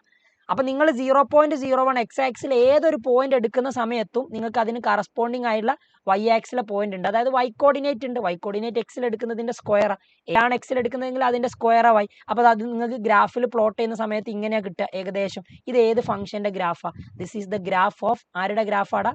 ഇത് നമ്മളുടെ എക്സ് സ്ക്വയർ എന്ന് പറയുന്ന ഫംഗ്ഷൻ്റെ ഗ്രാഫാണ്. സിമ്പിൾ കാര്യം. ഇനി ഇൻപുട്ട് ബോക്സ് വെച്ചുകൊണ്ട് ഇവിടുന്ന് നിങ്ങൾക്ക് ഒരു ഇൻപുട്ട് ബോക്സ് സ്ലൈഡറിലെ ഈ ടൂൾ വെച്ചുകൊണ്ട് തന്നെ ഇൻപുട്ട് ബോക്സ് ക്രിയേറ്റ് ചെയ്തിട്ട് നിങ്ങൾക്ക് ഇത് മാറ്റാം. ഞാനൊരു ഇൻപുട്ട് ബോക്സ് എടുത്തു. ഇൻപുട്ട് ബോക്സ് എടുക്കണമെങ്കിൽ നിങ്ങൾ ഒന്ന് ഡ്രാഗ് ചെയ്തിട്ടാൽ മതി, അല്ലെങ്കിൽ അവിടെ ഒന്ന് ക്ലിക്ക് ചെയ്തിട്ടാൽ മതി. ഇൻപുട്ട് ബോക്സ് എടുത്ത സമയത്ത് ഇൻപുട്ട് ബോക്സിൽ ഇവരെന്താ നമ്മളോട് മാറ്റാൻ പറയുന്നതെന്ന് അറിയോ? A Cuba. അപ്പം ഞാൻ ലിങ്ക്ഡ് ഒബ്ജക്റ്റ് എന്നുള്ളതിൽ നമ്മുടെ ഈ എ എന്ന് പറയുന്ന പോയിന്റ് സെലക്ട് ചെയ്തു. ആ എ എന്ന് പറയുന്ന പോയിന്റ് എ സ്ക്വയർ ആയിരുന്നു. ആ അതായത് നമുക്ക് എന്തിനാണോ മാറ്റേണ്ടത് അത് നിങ്ങൾ ലിങ്ക്ഡ് ഒബ്ജക്റ്റിൽ അവിടെ ചൂസ് ചെയ്യുക. ഞാനിപ്പോൾ ഈ എ എന്ന് പറയുന്ന പോയിന്റാണ് സെലക്ട് ചെയ്തത്, അതായത് എ സ്ക്വയർ. അപ്പം ഞാൻ അവിടെ മാറ്റുന്നത് ആ എ എന്ന് പറയുന്ന പോയിന്റിനെ മാറ്റിയിട്ട് എങ്ങനെയാണ് കൊടുക്കുന്നതെന്ന് അറിയാം. നമ്മൾ കൊടുക്കുന്നത് എ ഈക്വൽ ടു ആ എ എന്ന് പറയുന്ന പോയിന്റിനായിരിക്കും പിന്നെ ചേഞ്ച് ഉണ്ടാവുക. സ്മോൾ ലെറ്റർ എ ക്യൂബാണ് കൊടുക്കുന്നത്. സ്മോൾ ലെറ്റർ എ കൊടുക്കട്ടോ. a,3 6 ആയി പോയില്ലേ? ഷിഫ്റ്റ് അടിച്ചാലേ അത് റേസ് ടു ആവട്ടോ. അപ്പോൾ a,3 അതായത് എ ക്യൂബ്. ഓക്കെ കൊടുക്കുക. ഓക്കെ കൊടുത്തു. ഇനി നിങ്ങൾ സ്ലൈഡർ സെലക്ട് ചെയ്ത് നോക്ക്. സ്ലൈഡർ സെലക്ട് ചെയ്തിട്ടുണ്ടെങ്കിൽ പിന്നെ ഇനി പോയിന്റ് നിങ്ങൾക്ക് കിട്ടുന്ന രീതി മാറും. പോയിന്റ് നിങ്ങൾക്ക് കിട്ടുന്ന രീതി ഇപ്പം ഞാനിതാ എ ക്യൂബാണ് എടുക്കുന്നത്. എ ക്യൂബ് ആട്ടോ. ഇവിടെ സ്ക്വയർ തന്നെയാണുള്ളത്. അത് നിങ്ങളൊന്ന് 3 ആക്കി കൊടുത്താൽ മതി. ഓക്കെ, ഇപ്പം മാറ്റി എ ക്യൂബ് ആക്കിയിട്ടുണ്ട്. ഇനി ഞാൻ ഈ പോയിന്റിനെ ഒന്ന് ആനിമേഷൻ കൊടുത്തു നോക്കിയാൽ നോക്ക്. ആനിമേഷൻ കൊടുത്തു നോക്കുന്ന സമയത്ത് ഇങ്ങനെയാണ് നിങ്ങളുടെ അത് പോവുക. ഗ്രാഫ് പോകുന്നത് നോക്ക്. ഇപ്പം എങ്ങനെയാണ് പോകുന്നത് നോക്ക്. എ ക്യൂബ് എന്ന് പറയുന്ന രീതിയിലാണ് നിങ്ങളുടെ ഗ്രാഫ് പോകുന്നത്. കണ്ടോ നിങ്ങൾ? -5 മുതൽ 5 വരെയാണ് നമ്മൾ കൊടുത്തിട്ടുള്ള ലിമിറ്റ്. അപ്പോൾ ഗ്രാഫ് പോകുന്ന രീതി ഇങ്ങനെയാണ്. അപ്പോൾ അത് മാറി. അതായത് 1 എടുത്താൽ 1 ക്യൂബ്, 2 എടുത്താൽ 2 ക്യൂബ്, 3 എടുത്താൽ 3 ക്യൂബ്. അപ്പോൾ നമ്മൾ ഗ്രാഫ് വരയ്ക്കുന്ന സമയത്ത് ഇങ്ങനെയാണ് നിങ്ങളുടെ ആ ചിത്രം ഉണ്ടാവുക. സിമ്പിൾ കാര്യമാണ്. അപ്പോൾ ഈ ഒരു സ്ട്രക്ചർ നിങ്ങൾ കറക്റ്റായിട്ട് പഠിച്ചു നോക്കുക. കണ്ടില്ലേ ഗ്രാഫ് പോകുന്നത്? ഇതെന്താ? എ ക്യൂബ്, അതായത് എക്സ് ക്യൂബിൻ്റെ ഗ്രാഫ് പോലെയാണ് വരിക. അപ്പോൾ ഇവിടെ ട്രേസ് ഓൺ കൊടുത്തത് കൊണ്ടാണ് ആ പാത്ത് നിങ്ങൾക്ക് കറക്റ്റ് കാണിച്ചു തരുന്നത്. അപ്പോൾ അല്ലെങ്കിൽ പ്രശ്നമൊന്നും ഉണ്ടാവില്ലായിരുന്നു. അപ്പോൾ ഞാൻ ആ പോയിന്റ് ക്ലിക്ക് ചെയ്തിട്ട് ആനിമേഷൻ കൊടുക്കുന്നത് നിർത്തി, ആനിമേഷൻ ഓഫ് ചെയ്തു. ഓക്കെ, ഇപ്പം ഇത്രയേ ഉള്ളൂ സംഭവം. ഇതാണ് നിങ്ങളുടെ എ ക്യൂബിൻ്റെത്. ഇപ്പം ഞാനിവിടെ എന്താ ചെയ്തത്? ഒന്നുമില്ല. ഇൻപുട്ട് ബോക്സിൽ നേരത്തെ നമ്മൾ എ സ്ക്വയർ ആയിരുന്നു കൊടുത്തത്. അപ്പോൾ ഞാൻ ഇവിടെ അതും കൂടി പറഞ്ഞു കേട്ടോ. ഇവിടെ ഞാൻ ഇത് ഈ ബ്ലൂ ഹോൾ കണ്ടോ നിങ്ങൾ? ബ്ലൂ ആയിട്ട് ഷെയ്ഡ് ചെയ്തിട്ടുള്ളത് അവിടെ ഒന്ന് സെലക്ട് ചെയ്താൽ നിങ്ങൾ കൊടുത്ത ആ ഒരു ഓപ്പറേഷൻ ഡിലീറ്റഡ് ആവും. ഡിലീറ്റഡ് ആണെന്ന് പറഞ്ഞാൽ നിങ്ങൾക്ക് കാണാൻ പറ്റില്ല. കാണണമെങ്കിൽ നിങ്ങൾ അവിടെ ഒന്നുകൂടി ക്ലിക്ക് ചെയ്യണം. ഇപ്പം നിങ്ങൾക്ക് എന്ന് പറയുന്ന പോയിന്റ് കാണാം. ആൻഡ് അടുത്ത് നിങ്ങൾക്ക് കാണാൻ പറ്റുക നോക്ക്. ഇപ്പം ഞാനിത് ഗ്രാഫായിട്ടാണ് റെപ്രസെൻറ്റ് ചെയ്യുന്നതെങ്കിൽ സ്ലൈഡർ വെച്ചുകൊണ്ട് ഞാനിത് നീക്കി ഓരോന്നിൻ്റെയും പൊസിഷൻസ് ഇങ്ങനെ മാറ്റി. അതാണ് ഈ ഒരു എ എന്ന് പറയുന്ന പോയിന്റിലാണ് നമ്മൾ ഇൻപുട്ട് കൊടുത്തത്. ആ പോയിന്റ് എ ക്യൂബാണ് ഇപ്പോൾ ഉള്ളത്. അത് വെച്ചിട്ടാണ് ഇതിങ്ങനെ നീങ്ങുന്നത്. അത് കാണണ്ട എന്നുണ്ടെങ്കിൽ നിങ്ങൾ അതൊന്ന് ഹൈഡ് ചെയ്താൽ മതി. അപ്പോൾ ഹൈഡ് ചെയ്യുന്ന സമയത്ത് നിങ്ങൾക്ക് അത് അവിടെ നിന്ന് അങ്ങനെ അങ്ങ് പോയി കിട്ടും. ഓക്കെ, എന്ന് പറയുന്ന പോയിന്റ് പോയി കിട്ടും. റെഡി? അപ്പോൾ ഇത്രയേ ഉള്ളൂ സംഭവം. അപ്പോൾ ഈ കാര്യങ്ങളൊക്കെ ഒന്ന് ക്ലിയർ ആയിട്ട് മനസ്സിലാക്കുക. ഞാൻ ഇതൊക്കെ ഒന്ന് ഒഴിവാക്കുന്നുണ്ട്. ഇങ്ങനെയാണ് ആദ്യത്തെ സംഭവം. ഇതാണ് എയും എ സ്ക്വയർ ഒക്കെ വെച്ചിട്ട് നിങ്ങൾ സ്ലൈഡറൊക്കെ യൂസ് ചെയ്തുകൊണ്ട് പോയിന്റ് പ്ലോട്ട് ചെയ്യേണ്ട രീതി. സിമ്പിൾ അല്ലേ? പ്രശ്നങ്ങളൊന്നുമില്ലല്ലോ. കാര്യങ്ങൾ കറക്റ്റായിട്ട് മനസ്സിലാക്കട്ടോ. ഓക്കെ, ഇനിയിപ്പോൾ ഇത് സേവ് ചെയ്യണമെങ്കിലോ ഫയലിൽ പോവുക, സേവ് ആസ് കൊടുക്കുക. ഇപ്പം നിങ്ങൾ എന്താ ആക്ടിവിറ്റി 1 എന്നോ എന്താണോ സേവ് ചെയ്യാൻ പറഞ്ഞത് അത് നിങ്ങൾ ആ ഒരു പേര് വെച്ചുകൊണ്ട് നിങ്ങളൊന്ന് സേവ് ചെയ്തിട്ടുണ്ടെങ്കിൽ ഇവിടെ സേവ് ആകുകയും ചെയ്തു. സേവ് ആസ് കൊടുത്തിട്ടുണ്ടെങ്കിൽ അത് സേവ് ആയി. പിന്നെ നിങ്ങളതൊന്നും നോക്കണ്ട. പിന്നെ നിങ്ങൾക്ക് എന്ത് ചെയ്യാം? സേവ് ആസ് ഒക്കെ കൊടുത്തിട്ടുണ്ടോ ഇല്ല എന്നുള്ളത് ടെൻഷൻ ആയിരിക്കും ആൾക്കാർക്ക്. ഓക്കെ, പിന്നെ നിങ്ങളൊരു ന്യൂ വിൻഡോ എടുക്കുക. ന്യൂ വിൻഡോ എടുത്തിട്ട് പിന്നെ നിങ്ങൾ ഈ പഴയത് ക്ലോസ് ചെയ്തോ. പഴയത് ക്ലോസ് ചെയ്തിട്ട് പിന്നെ പുതിയ വിൻഡോയിൽ ചെയ്താൽ മതി നിങ്ങൾ. അതൊക്കെ ഞാൻ പറഞ്ഞു തരാൻ വേണ്ടിയിട്ടാണ് അതൊക്കെ അങ്ങനെ കാണിക്കുന്നത്. Okay, ready. പിന്നെ ഞാനിതാ ഒന്ന് കൺട്രോൾ എം അടിച്ചിട്ട് ഒന്ന് സെൻറ്ററിലേക്ക് വരുത്താം. എന്നിട്ട് നമുക്ക് കൺട്രോൾ എം അടിച്ച സെൻറ്ററായി. ഇനി നമ്മുടെ എക്സ്പെരിമെൻറ്റിൽ ഞാൻ എൻ്റെ മാനുവൽ നോക്കുകയാണ്. ഇതിൽ നോക്കിയിട്ട് ഇനി എന്താണ് ചെയ്യാനുള്ളത് നോക്കാം. സ്റ്റാൻഡേർഡ് ഫങ്ഷൻസ് ഇമ്പോർട്ടൻ്റാണ്. നിങ്ങൾക്ക് ഓരോ നമ്മുടെ ഈ ഗ്രാഫിക്കൽ മെത്തേഡ് ഉള്ളത് കൊണ്ട് ഇതൊക്കെ നിങ്ങൾക്ക് ഫങ്ഷൻസ് യൂസ് ചെയ്തുകൊണ്ടുള്ളതാണ് നിങ്ങൾക്ക് ചെയ്യാനുള്ള ലാബുകളൊക്കെ. അപ്പോൾ ഓരോ ഫങ്ഷൻസും എങ്ങനെയാണ് നമ്മൾ ഇതിൽ പ്ലോട്ട് ചെയ്യുക എന്നുള്ളത് വളരെ ഇമ്പോർട്ടൻ്റ് കാര്യം. നോക്ക്, ഇതാണ് ഫങ്ഷൻസ് എങ്കിൽ അതിന് കൊടുക്കേണ്ട ഇൻപുട്സ് ആണിത്. ജസ്റ്റ് സിമ്പിളായിട്ട് മനസ്സിലാക്കുക. എക്സ് എന്ന് പറഞ്ഞ ഐഡന്റിറ്റി ഫംഗ്ഷനാണ്, അതിന് കൊടുക്കേണ്ടത് എക്സാ. എക്സ് സ്ക്വയറിനാണെങ്കിൽ x raise to 2, mod x ആണെങ്കിൽ അബ്സല്യൂട്ട് ഫംഗ്ഷനാണ്, അബ്സല്യൂട്ട് വാല്യൂ എന്നല്ലേ നമ്മൾ പറയാം. അപ്പോൾ ABS എക്സ് കൊടുത്താൽ മതി. ഇത് റൂട്ട് എക്സിനാണ് SQRT എക്സ് കൊടുത്താൽ മതി. എക്സ് ക്യൂബിനാണ് എക്സ് റൈസ് ടു 3. ഇത് ഗ്രേറ്റസ്റ്റ് ഇൻറ്റിജർ ഫംഗ്ഷൻ, അതിന് ഫ്ലോർ എക്സ് എന്നാണ് കൊടുക്കേണ്ടത്. ഫ്ലോർ ഫംഗ്ഷൻ എന്നും പറയാറുണ്ട്. 1/x 1/x തന്നെ, സിഗ്നം ഫംഗ്ഷന് സൈൻ എക്സ് എന്നും. ഇതൊക്കെ നിങ്ങൾക്ക് പ്ലോട്ട് ചെയ്തിട്ട് നിങ്ങൾക്ക് ചെയ്യേണ്ട കാര്യം അടുത്തത് അതിൻ്റെ ഡൊമൈനും റേഞ്ചും ഫൈൻഡ് ചെയ്യുക എന്നുള്ളതാണ്. അതാണ് ഇനി നമ്മുടെ പരിപാടി. എങ്ങനെയാ ഗ്രാഫ് പ്ലോട്ട് ചെയ്യാം? അപ്പം ഞാൻ ആദ്യം ചെയ്യുന്ന കാര്യം, ചുമ്മാ ഒന്നും ചെയ്യേണ്ട കാര്യമില്ല, ഈ ഇൻപുട്ടിൽ ഒരു എക്സ് എന്ന് അടിച്ചാൽ മതി. ഇതാ ഇൻപുട്ടിൽ ഒരു എക്സ് എന്ന് അടിച്ചിട്ടുണ്ടെങ്കിൽ നിങ്ങൾക്ക് ഇങ്ങനെ ഒരു ഫംഗ്ഷൻ കിട്ടും. This is identity function. ഒരു എൻ്റർ അടിച്ചിട്ടുണ്ടെങ്കിൽ നിങ്ങൾക്ക് ഇവിടെ ഓൾജിബ്ര വ്യൂവിൽ f(x) = x എന്ന് പറഞ്ഞ് കിട്ടുകയും ചെയ്യും. ഓക്കെ, ഞാൻ അപ്പോൾ അത് കഴിഞ്ഞ് ഇനി ഞാൻ രണ്ടാമത് കൊടുക്കുന്നത് എക്സ് സ്ക്വയർ. അപ്പോൾ എക്സ് റൈസ് ടു ഷിഫ്റ്റ് 6 അടിച്ചിട്ടുണ്ടെങ്കിൽ നിങ്ങൾക്ക് ആ മുകളിലേക്ക് വരുന്ന ചിഹ്നം കിട്ടും. എന്നിട്ട് ഇതാ എക്സ് സ്ക്വയറിൻ്റെ ഗ്രാഫ് യു ഷേപ്പാണ്, കണ്ടോ നിങ്ങൾ. ഇനി അടുത്തത് ഞാൻ അതേപോലെ തന്നെ എൻ്റർ അടിച്ചിട്ടുണ്ടെങ്കിൽ ഇവിടെ ഓൾജിബ്രായിക് വ്യൂവിൽ പുതിയൊരു ഫംഗ്ഷൻ ആയിട്ട് അത് വരും, റെഡ് കളറിലാണ് കാണാൻ പറ്റുന്നത്. ഇനി അടുത്ത ഞാൻ എക്സ് റൈസ് ടു 3, അതൊക്കെ അവിടെ പറഞ്ഞിട്ടുള്ളതാണ്. എക്സ് റൈസ് ടു 3 എടുത്തിട്ടുണ്ടെങ്കിൽ ഇതാ നോക്ക്, എക്സ് റൈസ് ടു 3 ആ ബ്ലൂ കളറിൽ കാണുന്നതാണ് എക്സ് റൈസ് ടു 3. ഇനിയിപ്പോൾ എനിക്കിതാ ഇതിൻ്റെ കളറൊന്ന് മാറ്റണം, ഈ f(x)ൻ്റെ കളറൊന്ന് മാറ്റണം. അത് സെലക്ട് ചെയ്യുക, ഒബ്ജക്റ്റ് പ്രോപ്പർട്ടീസിൽ പോവുക, എന്നിട്ട് കളർ ഉണ്ടാവും ഇവിടെ, കളർ എടുക്കുക. ഞാൻ അവിടെ കൊടുക്കാൻ പോകുന്ന കളർ ഒരു വയലറ്റോ ഒരു ലൈറ്റ് വേറെ ഏതെങ്കിലും കളർ, ലൈറ്റ് സ്കൈ ബ്ലൂ കൊടുത്തു. സ്കൈ ബ്ലൂ കൊടുത്തപ്പോൾ കളർ മാറി, കണ്ടോ. ഒക്കെ നിങ്ങൾക്ക് അവിടെ നിന്ന് ചേഞ്ച് ചെയ്യാം. കാര്യം അത്രയേ ഉള്ളൂ, സിമ്പിൾ. റെഡി. അപ്പോൾ ഇനി അത് കഴിഞ്ഞിട്ടുണ്ടെങ്കിൽ പിന്നെ നിങ്ങൾക്ക് അബ്സല്യൂട്ട് ഫംഗ്ഷൻ. ഇതിപ്പോൾ കുറേ ഗ്രാഫ് ആയല്ലോ, ഇതെല്ലാം കൂടി ഒന്നും കാണണ്ട എന്നുള്ളതാണെങ്കിലോ നിങ്ങൾ ഇതൊക്കെ ഹൈഡ് ചെയ്തോ. എക്സ് സ്ക്വയർ ഹൈഡ് ചെയ്തോ, എക്സ് ക്യൂബ് ഹൈഡ് ചെയ്തോ, ആൻഡ് f(x) = x ഹൈഡ് ചെയ്തോ. ആ ബ്ലൂ ഷെയ്ഡ് ചെയ്ത ഭാഗം ഒന്ന് ക്ലിക്ക് ചെയ്താൽ മതി. ഇനി നിങ്ങൾക്ക് അബ്സല്യൂട്ട് ഫംഗ്ഷൻ ആണ് വേണ്ടതെങ്കിൽ ABS എന്ന് അടിക്കുമ്പോൾക്ക് തന്നെ നിങ്ങൾക്ക് അവിടെ അങ്ങനെ ഒരു ഓപ്ഷൻ വന്നിട്ടുണ്ടാവും. എന്നിട്ട് നിങ്ങൾ അത് എൻ്റർ അടിച്ചിട്ടുണ്ടെങ്കിൽ അത് നിങ്ങളുടെ ഇൻപുട്ട് ബാറിലെത്തി. പക്ഷെ ചെയ്യേണ്ട കാര്യം, ആ ബ്ലൂ ആയിട്ട് ഷെയ്ഡ് ചെയ്ത പാർട്ടില്ലേ, അതൊന്ന് ബാക്ക് സ്പേസ് അടിച്ച് ഒഴിവാക്കുക. എന്നിട്ട് അവിടെ വെറും എക്സ് മാത്രം കൊടുക്കുക. ആ രണ്ട് ഇങ്ങനെ പോകുന്ന ഈ ആരോൻ്റെ ഉള്ളിലുള്ള സംഭവം ഒഴിവാക്കിയാൽ മതി. ആ ആരോ വേണ്ട, അല്ലാതെ എക്സ് എന്ന് കൊടുത്താൽ നിങ്ങൾക്ക് ഇങ്ങനെ അബ്സല്യൂട്ട് ഫംഗ്ഷൻ്റെ ഗ്രാഫ് കിട്ടും. എൻ്റർ അടിച്ചാൽ ഓൾജിബ്രായിക് വ്യൂവിൽ P(x) എന്ന് പറയുന്ന ഒരു പുതിയ ഫംഗ്ഷൻ ആയിട്ട് അത് കാണാം. റെഡി. ഇനി അടുത്തത് സ്ക്വയർ റൂട്ടിൻ്റെതാ. നിങ്ങൾ SQR എന്ന് അടിക്കുമ്പോൾ തന്നെ സ്ക്വയർ റൂട്ട് ഓഫ് എക്സ് എന്ന് പറഞ്ഞ് വരും. ക്ലിക്ക് ചെയ്യുക. എന്നിട്ടാ അവിടെ സെലക്ട് ആയി കിടക്കുന്നുണ്ടാവും ആ സ്കൈ ബ്ലൂ സാധനം, അത് ബാക്ക് സ്പേസ് അടിച്ച് ഒഴിവാക്കുക. അവിടെ ഒരു എക്സ് കൊടുക്കുക. അപ്പോൾ റൂട്ട് എക്സിൻ്റെ ഗ്രാഫ് കാണാൻ പറ്റുന്നുണ്ട്, വയലറ്റ് കളറിൽ വന്ന് കണ്ടോ. ഇതാണ് റൂട്ട് എക്സിൻ്റെ ഗ്രാഫ്. എൻ്റർ അടിച്ചാൽ അത് ഓൾജിബ്രായിക് വ്യൂവിൽ വന്നു. എന്നാൽ ഞാൻ ഇത് രണ്ടും ഹൈഡ് ചെയ്തു. റെഡി. വേണമെങ്കിൽ നിങ്ങൾക്ക് ഷോ ചെയ്യണമെങ്കിൽ ഇവിടെ പോയിട്ട് ക്ലിക്ക് ചെയ്താൽ അത് ഷോ ആവും. ഓക്കെ. ഇനി അടുത്തത് പിന്നെ ഉള്ള ഗ്രാഫ് 1/x അല്ലേ. അപ്പോൾ അതാ നോക്ക്, 1/xൻ്റെ ഗ്രാഫ്. 1/x പിന്നെ നമ്മൾ സാധാ വരയ്ക്കുന്നത് പോലെ തന്നെ 1/xൻ്റെ ഗ്രാഫ്. എൻ്റർ അടിച്ചു, ഇവിടെ വന്നു, 1/xൻ്റെ ഗ്രാഫും കണ്ടു. ഇനി പിന്നെ അടുത്തതുള്ളത് സിഗ്നം ഫംഗ്ഷൻ്റെ ഗ്രാഫാണ്. സിഗ്നം ഫംഗ്ഷൻ്റെ സൈൻ എന്ന് അടിക്കുമ്പോൾ തന്നെ നിങ്ങൾക്ക് ഇവിടെ ഇങ്ങനെ കിട്ടും. ഇവിടെ സിഗ്മയൊക്കെ ഉണ്ട്, പക്ഷെ നമുക്ക് സൈൻ എക്സ്. അപ്പോൾ അത് എൻ്റർ ചെയ്യുക. എന്നിട്ട് സൈൻ എക്സ് എന്നാക്കി. സിഗ്നം ഫംഗ്ഷൻ്റെ ഗ്രാഫ് കണ്ടോ. ഞാൻ ഈ 1/x ഹൈഡ് ചെയ്തു. ആൻഡ് ഇത് കിടക്കട്ടെ. സിഗ്നം ഫംഗ്ഷൻ്റെ ഗ്രാഫ് കണ്ടോ നിങ്ങൾ. പക്ഷെ സിഗ്നം ഫംഗ്ഷൻ്റെ ഗ്രാഫിൽ ഒരു പ്രശ്നമുണ്ട്. ഇതിൽ 0 ഇവിടെ ബോൾഡ് ആക്കി കൊടുത്തിട്ടില്ല. റെഡിക്ക് 0 വരുന്ന സമയത്ത് 0 ആണ് വാല്യൂ. ഇവിടെ 0 വരുന്ന സമയത്ത് -1ഉം 1ഉം വരുന്നു എന്ന രീതിയിലാണ് കാണിച്ചത്. ഇവിടെ രണ്ടൊരു ഹോളും വേണ്ടിയിരുന്നു. ഇവിടെ ആക്ച്വലി ബോൾഡ് ചെയ്ത ഒന്ന് കുത്തിട്ട് കൊടുക്കുകയും ചെയ്യേണ്ടിയിരുന്നു. അത് ചെയ്തിട്ടില്ല. അതേപോലെ തന്നെ ഗ്രേറ്റസ്റ്റ് ഇൻറ്റിജറിലും അങ്ങനെ ഒരു പ്രശ്നം വരുന്നുണ്ട്. അത് ഇതിൻ്റെ ഒരു പ്രശ്നമായിട്ട് നിങ്ങൾ മനസ്സിലാക്കുക. ജിയോജിബ്രയുടെ അവരത് ചെയ്യാൻ പറ്റാത്തതായിരിക്കാം മേ ബി. ഈ ഒരു ടൂൾ ഉപയോഗിച്ച് അത് ചെയ്യാൻ പറ്റുന്നുണ്ടാവില്ല. അപ്പോൾ അങ്ങനെ ഒരു വിഷയം ഉണ്ട് എന്നുള്ളത് മനസ്സിലാക്കുക. ഇനി അടുത്തത് ഞാൻ ഫ്ലോർ ഫംഗ്ഷൻ കൊടുക്കാൻ FLOR എന്ന് അടിക്കുമ്പോഴൊക്കെ അത് വരും. എന്നിട്ട് ഞാൻ അതിൻ്റെ ഉള്ളിൽ എക്സ് കൂടിയും കൊടുത്തിട്ടുണ്ടെങ്കിൽ ഫ്ലോർ ഫംഗ്ഷനായി. ഗ്രേറ്റസ്റ്റ് ഇൻറ്റിജർ ഫംഗ്ഷൻ ഇടാം. എൻ്റർ കൊടുത്തപ്പോൾ അത് അവിടെ കറക്റ്റ് വിസിബിളായി. മറ്റേത് ഞാൻ ഹൈഡ് ചെയ്തു. ഇവിടെ അതേ പ്രശ്നം നോക്ക് നിങ്ങൾ. ഗ്രേറ്റസ്റ്റ് ഇൻറ്റിജർ ഫംഗ്ഷൻ്റെ പ്രത്യേകത നിങ്ങൾക്ക് ഓർമ്മയല്ലേ. 1ൻ്റെയും 2ൻ്റെ ഇടയിലുള്ള ഏത് വാല്യൂ എടുത്താലും, എക്സിൽ നിങ്ങൾ ഏത് വാല്യൂ എടുത്താലും ഈ ഫ്ലോർ ഫംഗ്ഷന്റെ വാല്യൂ എന്ന് പറഞ്ഞാൽ അതിന്റെ തൊട്ടു താഴെയുള്ള ഏറ്റവും വലിയ ഇൻറ്റിജർ. അപ്പോൾ 1ന്റെയും 2ന്റെയും ഇടയിൽ ഞാനിപ്പോൾ എക്സാമ്പിൾ ആയിട്ട് എടുക്കുന്നത് 1.9 ആണെന്ന് വിചാരിച്ചു. 1.9 എടുക്കുന്ന സമയത്ത് ഫംഗ്ഷന്റെ വാല്യൂ അതിന്റെ തൊട്ടു താഴെയുള്ള ഇൻറ്റിജർ 1. 2 എടുത്തിട്ടുണ്ടെങ്കിൽ അപ്പോൾ 1 ആണോ കിട്ടുക? അല്ല. അപ്പോൾ ഇവിടെ ഒരു ഹോൾ ഇടേണ്ടിയിരുന്നു. 2 എടുക്കുമ്പോൾ 2 തന്നെയാണ് കിട്ടുക.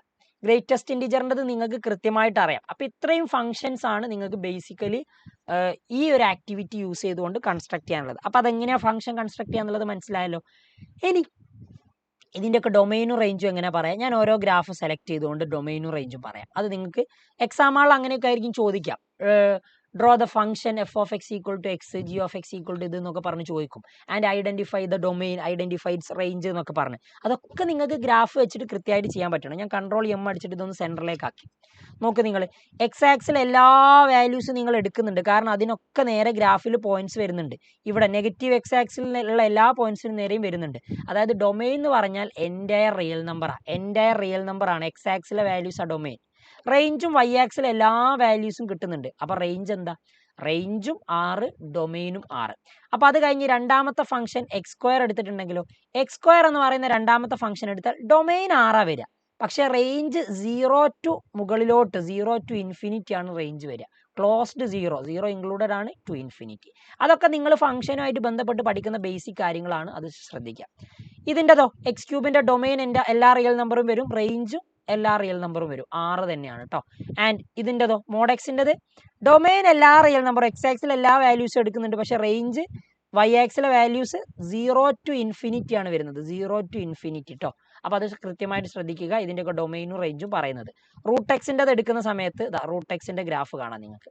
റൂട്ട് എക്സ് ഒരു ഫംഗ്ഷൻ ആകണമെങ്കിൽ ഡൊമൈൻ നമ്മൾ നോക്ക് എക്സിൽ നെഗറ്റീവ് വാല്യൂസ് എടുത്തിട്ടില്ല. കാരണം ഇവിടെ ഒന്നും ഗ്രാഫിൽ പോയിന്റ് ഇല്ല. 0 മുതൽ അങ്ങോട്ടുള്ള എല്ലാ പോയിന്റും നിങ്ങൾക്ക് ഡൊമൈൻ ആയിട്ട് എടുക്കാം.